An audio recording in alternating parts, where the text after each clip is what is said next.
यो gamers WhatsApp की हालचाल आप सभी का। आई होप आप सभी लोग बहुत अच्छे होंगे। आपको पता होगा Free Fire Max Asia Invitational आ चुका है। सो उसका डे 1 मैंने लाइव एनालिसिस किया था। आप लोगों में से काफी बंदे वो लाइव ज्वाइन नहीं कर पाए थे। सो उस एनालिसिस का ये हाईलाइट होने वाला है। बहुत सारी औसम औसम फाइट्स हुई हैं। सो एंजॉय करो आप लोग। अब देखो मैं आपको एक और चीज बताता हूँ। कभी भी आपको जब छोटे वाले जोन में आपको कोने का एक घर चाहिए होता है और आपको पता ना हो कि वहां पे कोई बंदा है कि नहीं है, बट आपको वो हाउस चाहिए, तो आप अंधाधुंध तो रश नहीं कर दोगे। कई बार क्या होता है कि छोटे हाउस में भी पूरी की पूरी स्क्वाड बैठी होती है, तो ऐसी जगह तो आप रश नहीं करना चाहोगे, क्योंकि चलो आप उधर घुस के बच भी गए, फाइट लेके आप बच भी गए, तो भी कोई आसपास की जो बाकी स्क्वाड होंगी वो आपको थर्ड पार्टी करके मार देंगी। तो बहुत रिस्क होता है ऐसे घरों में जाने में जब आपको पता ना हो कि उसके अंदर कितने बंदे हैं। तो इसका एक ट्रिक है, पता है क्या ट्रिक है? मैप खोलो, मैप में ना देखो, जब आप आर1 मारते हो ना, तो आर1 का सिर्फ एक कोना, सिर्फ आर1 का सर्कल का एक एज इस उस वाले घर के अंदर रखो। इस वाले घर के अंदर आर1 ऐसा मारो कि सिर्फ ये ऐसा मारो कि एक आर1 का जो सर्कल होता है उसका कोना ये घर में आए, बाकी का श्रिंक के अंदर आए।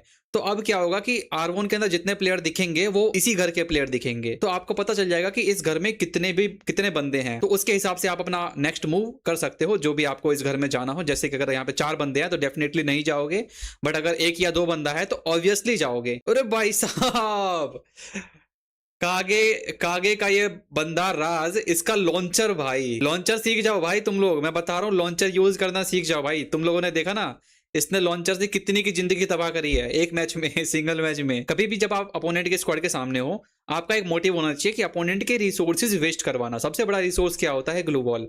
जब आप अपोनेंट के ग्लू बॉल वेस्ट करवा देते हैं तब आप फाइट लेते हैं, तो अपोनेंट के पास कम ग्लू बॉल रहती है, आपके पास ज्यादा ग्लू बॉल रहती है। चांसेस ये है कि आप जीतोगे उस फाइट को। तो किसी भी फाइट को जब इनिशिएट कर रहे हो उससे पहले अपोनेंट के रिसोर्सेज खत्म करवा दो। तो यहाँ पे पहला रीजन तो ये है मेल्टर मारने का। दूसरा रीजन ये है कि अपोनेंट डिस्ट्रैक्टेड रहेगा, तो वो कोई स्ट्रेटजी सोच नहीं पाएगा। अपोनेंट का माइंड डिस्ट्रैक्ट करना भी बहुत जरूरी होता है। अब देखो उधर से मेल्टर आया, इन्होंने लगा दिया अपना ग्लोबल यूएवी, जिससे कि ग्लोबल डिस्ट्रॉय ही नहीं होगी। मारते रहो मेल्टर। उपयोग करा जाएगा वो प्लूशी के साथ शिप डैमेज एंड वॉल्स को ब्लॉक करने का ट्राई पर। ऑफ कोर्स टेक्निकल मार्केट से बोल्ट मेकर्स का प्रयोग करा गया है तुरंत। भाई साहब क्या थ्रोएबल्स मारा है भाई, अविडा वालों ने भर के थ्रोएबल्स मार दिया। क्या डैमेज दिया है भाई आरसी वालों का। सबका जोसेफ वगैरह तो खत्म होगा भाई पूरा। अब जा रहे हैं एविडा वाले रश करने के लिए। ये बंदा पीछे ही रुका हुआ है। इधर से नेड देख रहे हो, ये कंटिन्यूअसली नेड स्पैम करता रहेगा। अब ये जो नेड स्पैम मारेगा ना, ये कुक करके नहीं मारेगा, बिना कुक किए नेड मारेगा। क्यों? सबसे डेंजरस होता है बिना कुक किया हुआ नेड। अपोनेंट को नहीं पता वो कब फटेगा। नेड मारा, देखो फटा नहीं, क्या मतलब इसका? बिना कुक किए मारा उसने नेड। भाई क्या एक्यूरेसी है बंदे की, करेक्ट यही मार रहे हैं वो। और डैमेज देख रहे हो भाई इन पे, क्या डैमेज पड़ रहा है भाई, भयंकर। क्या थ्रोएबल से प्रेशर बनाया है इन लोगों ने, वाह। पूरी स्क्वाड जब घुस गई है, ये बंदा कंटिन्यूअसली नेड फेंक रहा है, बिना कुक के फेंक रहा है। और ये पड़ा इन पे डैमेज, भयंकर डैमेज पड़ा भाई चारों प्लेयर्स पे। और डैमेज देखो भाई तुम, अब सबने गन फायर देना भी शुरू कर दिया है भाई। अविडा वाले की किल फीड आ रही है भाई, देखो 2 बंदे डाउन कर दिए। जब इतना नेड स्पैम पड़ेगा, इतना ज्यादा लॉन्चर मारने वाला तुम्हारे पास बंदा है, एक एक गोली M590 की एक एक गोली बस काफी है पूरी स्क्वाड को मारने के लिए।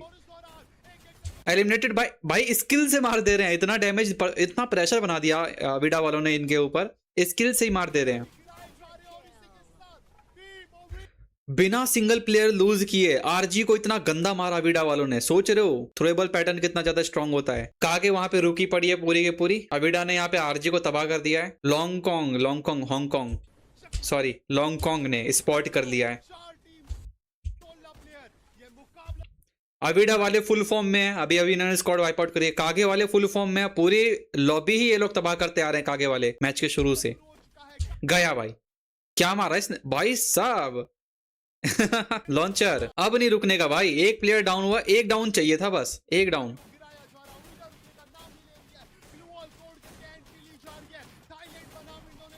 अब एक और चीज मैं तुमको बता रहा हूं, देखो तुम एक चीज नोटिस करना। इसने तो फर्स्ट डाउन ले लिया, फर्स्ट डाउन लेने के बाद पूरी स्क्वाड चार्ज इन कर दे रही है। हमारी स्क्वाड जो होती है, या फिर हम जो नॉर्मल जितने प्लेयर्स होते हैं, वो क्या करते हैं, जब स्क्वाड चार्ज इन करती है तो एक डायरेक्शन से नहीं करते। कोई लेफ्ट से घूम के जा रहा है, कोई राइट से घूम के जा रहा है, सब समझ रहे हैं हम ही 1v4 मार देंगे, ऐसा ऐसा हमारी स्क्वाड होती है। बट ये लोग ऐसा नहीं कर रहे भाई, सारे बंदे एक ही डायरेक्शन से जाएंगे। देखना, मारा राइट से, कोई लेफ्ट से नहीं जा रहा, सारे इधर से जा रहे हैं।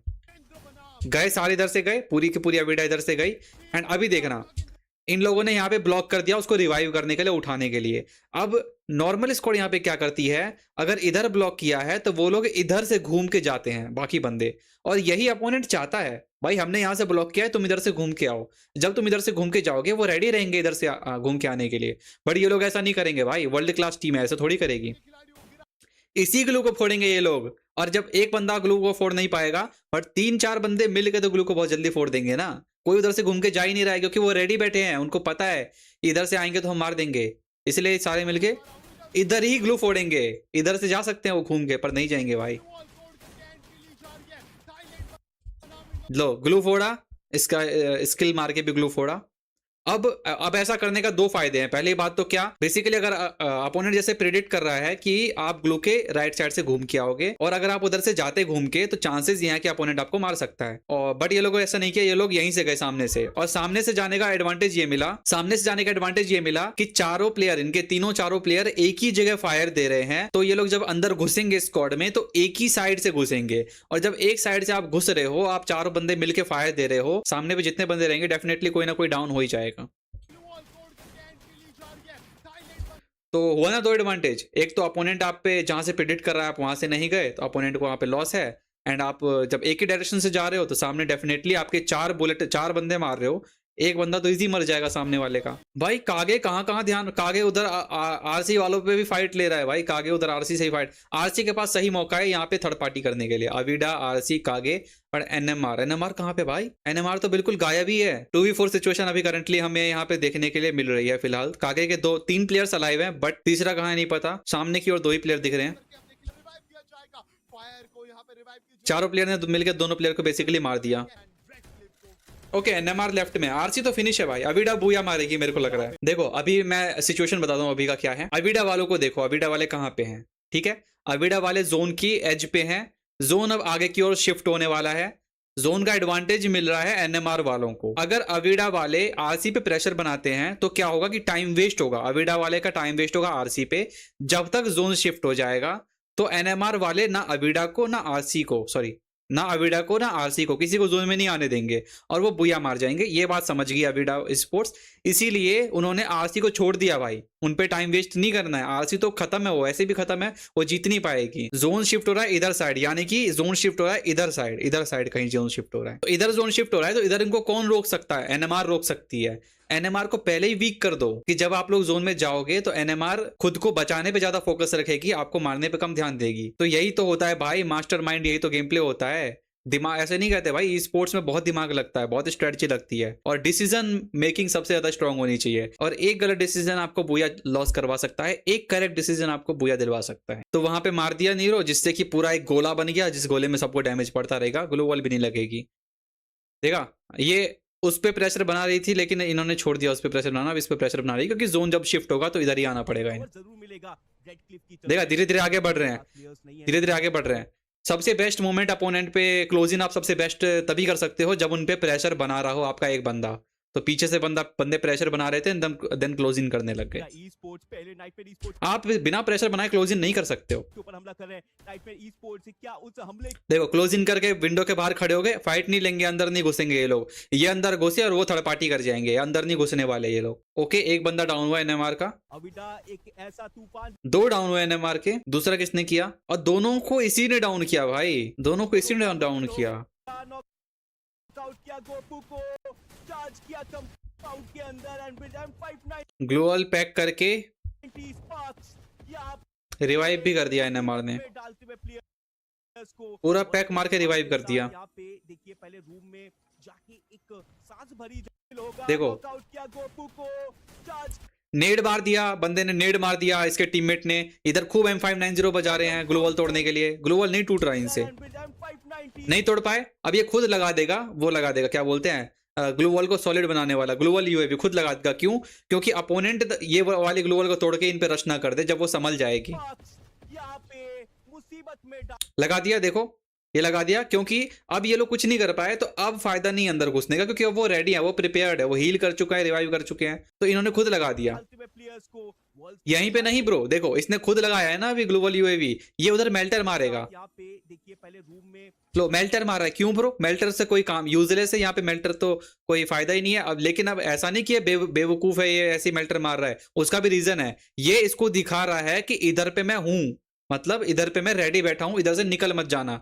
एक तरह से अपोनेंट को खुद से जताना कि हम लोग इधर पे रेडी बैठे हैं। बेसिकली अपोनेंट को सोचने का मौका नहीं दें, जो मैंने आपको पहले बताया था कि कुछ भी थ्रोएबल फेंको अपोनेंट पे, जिससे कि अपोनेंट जो रहेगा ना कि वो सोचने का उसको मौका नहीं मिलेगा। वो इसी बात पे उसका ध्यान चला जाएगा कि हम पे कुछ आ रहा है, कोई थ्रोएबल आ रहा है। आप खुद नोटिस करना, जब आप गेम खेल रहे होते हो, आप जस्ट रिवाइव हुए हो या अपने टीममेट को जस्ट रिवाइव किया है, सबकी हेल्थ लो है और आप पे दूसरी तरफ से मेल्टर आ रहा है, कोई थ्रोएबल्स आ रहे हैं, फ्लैश फ्रीजेस आ रहा है, आपका दिमाग काम करता है कि अब क्या करना है, अब क्या करना? नहीं करता भाई। अधिकतर बंदों का दिमाग वहां पे काम नहीं करता, वो स्ट्रेटजी बनाने पे ध्यान नहीं जाता, वो थ्रोएबल से डिस्ट्रैक्ट हो जाते हैं।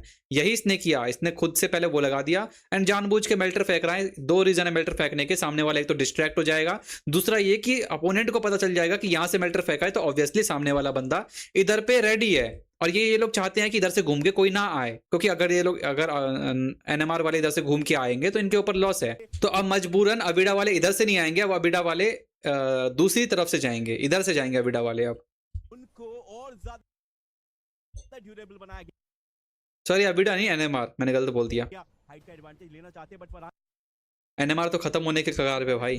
करके ओके अबिडा के बंदे नेड मार रहे हैं, को और नेड से एक बंदा गया, हिटमैन गया, ज्यादा ड्यूरेबल एनएमआर स्प्लिट हो चुकी है पूरी की पूरी। हाइट का एडवांटेज लेना चाहते हैं बट एनएमआर का एक और बंदा गया, फरहान पहले से ही ऊपर लास्ट बंदा बचा है। पूरी स्क्वाड अब अगर चार्जिंग कर दे तो ये मर जाएगा लास्ट बंदा। और मिलेगा, फहीम ने नॉकआउट किया नाइटमेयर के फरहान को। देखो ये पाब्लो पहले आया था, अगर चाहता तो घुस सकता था अकेले, लेकिन इसने पूरी स्क्वाड के आने का वेट किया। Look at this, अब पूरी स्क्वाड आ गई, अब घुसेगा। खिलाड़ी घुसने से पहले इधर ग्लोबल लगाया, क्यों लगाया? सामने से पड़ रही है।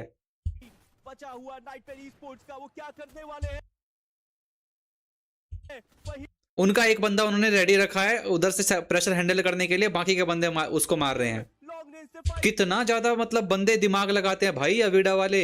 एक बंदा संभाल रहा है सामने की फाइट, बाकी बंदे जो हैं, बाकी पाब्लो आया था मारने के लिए, देखो ऊपर होने पाब्लो अकेला आता है, देखो अकेला आता है इसको मारने के लिए, आया रुक गया, यहाँ पे रुक गया। क्यों रुक गया?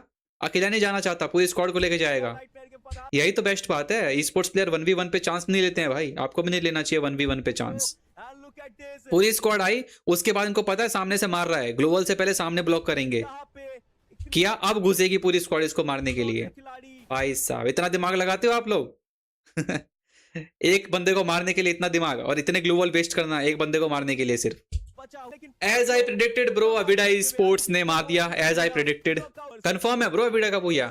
अविडा के देखो, अविडा के दो बंदे इधर पे हैं, एक बंदा इधर है, और इनका जो चौथा बंदा है वो किसी और लोकेशन पे है। तो ये लोग आपस में बात कर रहे हैं, तो बता रहे होगा अविडा वाले बता रहे होंगे कि जब तुम सेफ पोजीशन पे पहुंच जाओ तो हमको बताना, हम फाइट लेंगे, क्योंकि यहां से बच के निकलने का कोई रास्ता नहीं है, आपको इधर पे फाइट लेना ही पड़ेगा। अविडा को यहां से बच ही नहीं सकती भाई, कैसे निकलेगी? फाइट लेना ही पड़ेगा। बचेंगे तो ये लोग पीछे से मारेंगे, तो फाइट में अगर ये लोग अपने प्लेयर लूज करते हैं तो इनको इंस्टेंटली रिवाइव मिल जाएगा, तो ये फाइट करने के लिए फुल रेडी हैं। तो लेकिन वेट किसका कर रहे हैं? अपने जो चौथा टीममेट है उसके सेफ एरिया पे पहुंचने का, वेंडिंग मशीन के पास पहुंचने का। जैसे वो बोलता है मैं वेंडिंग मशीन पे हूँ, रश कर दो, ये दोनों अंधाधुन रश कर देते हैं और जाके मर जाते हैं, एंड फिर ये भी लास्ट में मर जाता है। और रश जैसे ये मरते हैं इंस्टेंटली रिवाइव मिल जाता है, क्योंकि इनके चौथा बंदा जो कि सेफ जोन पे ऑलरेडी है, वेंडिंग मशीन के पास ऑलरेडी है, उसने बोला रश कर दो, गाना है रश कर दिया, क्योंकि यहाँ से निकलने का कोई रास्ता नहीं था, फाइट लेनी ही पड़ती। क्या आखिरी प्लेयर को मौका अविडा का लास्ट प्लेयर टीम अविडा यहाँ पे प्लेयर पीछे हटेंगे। लॉन्ग कॉन्ग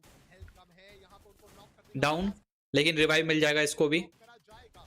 इस दौरान देखो भाई बंदा बैठा है वेंडिंग मशीन पे, फिनिश होते ही रिवाइव। देखिए काफी इंटरेस्टिंग ओके प्लांटेशन पे जोन गया है, अभी देखो जोन कहां बनेगा, मुझे लगता है जोन बनेगा ये एरिया पे। प्लांटेशन और बीमा शक्ति को अवॉइड करके जोन फेवर करेगा, मिल और पीक को फेवर करेगा, river side mill and peak को फेवर करेगा। देखो ये ट्राइंगल देख रहे हो, मैं प्रिडिक्शन है बेसिकली, मेरा छोटा सा प्रिडिक्शन है, तो मैं एक अंदाजा लगा रहा हूं, ये मेरा अंदाजा गलत भी हो सकता है, बट एक छोटा सा मेरा प्रिडिक्शन है हालांकि इस फाइट को जीता है यहाँ पे ये हेड कि रिवर साइड मिल और पीक ये एक ट्राइंगल के बीच में जोन फॉल कर सकता है। हंटर स्ट्रॉन्ग नजर आ रहे हैं। लेट्स सी मैं सही हूं गलत हूं। क्या बोला था? ये दोनों आपस में एक दूसरे से पिट पिटा के कोई किसी ना किसी तरह से ये लोग प्लांटेशन से घूम के जीबी के पास जाएंगे, एनएमआर और ये आईक्यू रेकनिंग्स वाले, क्योंकि ये लोग भी इधर से आने का रिस्क नहीं लेंगे, ये घूम के उधर ही जाएंगे। लेट्स सी मेरी प्रिडिक्शन कितनी सही है। देखा ब्रो, मेरा एक प्रिडिक्शन तो सही गया ना। नहीं, रेवेनेंट एक्सिस स्पार्क्स नहीं, ये वाली स्क्वाड है आईक्यू रेकनिंग, और इनकी फाइट हो रही थी वहां पे, बीमा शक्ति पे फाइट हो रही थी। उस फाइट में ये लोग बच के, एनएमआर से हो रही थी ना, हाँ एनएमआर से, उस फाइट में ये लोग बच के इधर पे आ गए। दूसरी स्क्वाड को आपस में भिड़ने दो, Again हम देख रहे हैं सेंटर ऑफ अट्रैक्शन बनोगे तो प्रॉब्लम हो जाएगी। ये कैसे लैंडमाइन लगाया है भाई, खुद के ही चारों तरफ, खुद के ही चारों तरफ दोनों लैंडमाइन लगा दिया है। सो आई होप गाइस आप लोगों को ये वीडियो बहुत अच्छा लगा होगा। अगर अच्छा लगा तो वीडियो को लाइक जरूर से करना, चैनल पर नए चैनल को सब्सक्राइब कर दो, बिकॉज ऐसे ही ई स्पोर्ट्स कंटेंट इस चैनल पे आते रहते हैं। पूरी एशिया इन्विटेशनल सीरीज को मैं लाइव करने वाला हूँ, so stay tune for that videos guys. I will see you guys in the next video.